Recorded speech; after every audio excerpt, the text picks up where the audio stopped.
Hi, I'm Razim Aliyev from Gestalt State University. In this video, I'm going to talk about Gestalt Psychology. The principles of Gestalt Psychology usually applied in design. But if we consider that teachers are also designers, they can apply these principles when they prepare their teaching materials, when they present information, and so on. But before we go further to explain what Gestalt Psychology is, let's look at this picture. What do you see? What you see is usually depends on your past experiences, your needs, your attitudes, and so on. According to Gestalt Psychology, our mind does not just collect information, but it also actively processes and reconstructs data in order to understand it.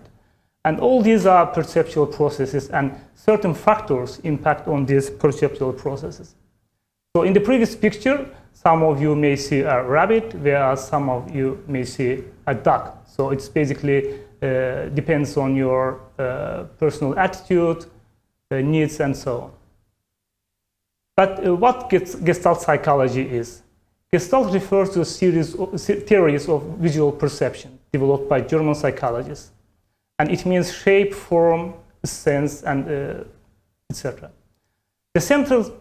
The central principle of Gestalt theory is that the whole is different from the sum of its parts. Human eye and brain perceive a unified shape in a different way to the way that it perceives the individual parts of those shapes. Now let's look at the principles of Gestalt Psychology. We have several laws. For example, we have a law of closure, law of proximity, law of similarity, law of continuation, law of figure and ground. Law of closure. It says, according to law of closure, when the mind sees incomplete elements, it usually tries to fill in the gaps, and we see it as a whole. For example, in the pictures, the ball and the panda is not complete, but our minds fill in the gap and completes it. Law of proximity. According to law of proximity, when objects appear close to one another, we perceive them as a group. For example, we see in the picture a big cube which consists of several small cubes. But because they are close to each other, we see it as a big cube. Law of similarity. Law of similarity dictates that similar objects usually seem as a group.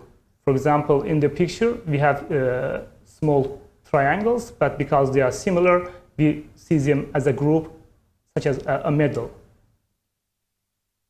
Law of continuation says that the mind usually continues visual patterns. They are continuous in the direction it's going. And law of figure and ground. According to this law, human eye usually isolates shape from the background.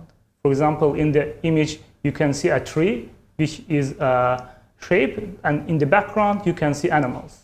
But if we see the animals as a shape, then the tree will be a background.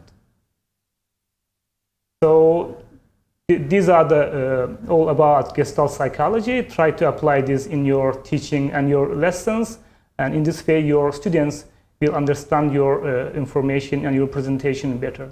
Thank you.